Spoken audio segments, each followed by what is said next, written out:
Bahçesi yesigin bağ ola, Etrafı terden öşe, tamamı laleler ola. açılmış göğsündendi, Teze yağmış kar ola, baş vermiş sinesinden, bir cüt göz kenar ola.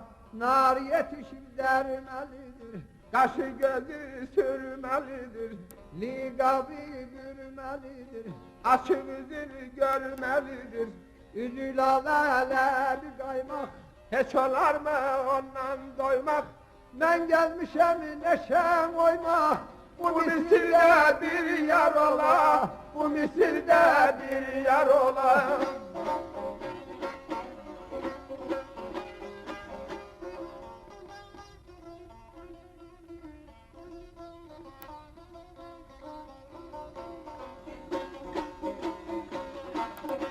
Dedim ey yar memnun ey aralıdır, Gül rengi saralıdır, bayrım başı yaralıdır, kara kaşın baralıdır.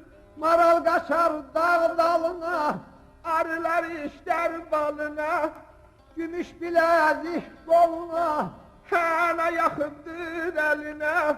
elinden tutmalıdır, Nazı gamze satmalıdır, bol boyun yatmalıdır, arada behbazar ola, arada behbazar ola.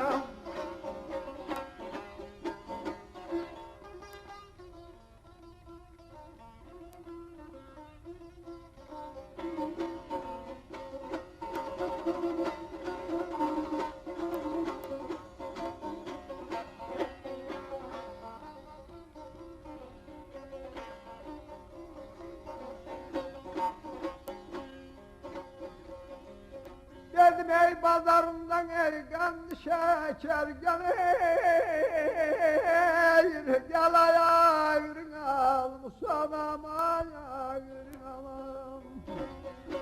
Pazarında kendi şeker, Her bir tarafa çeker, beni de koydu bekar, kehli kimi taşta seker.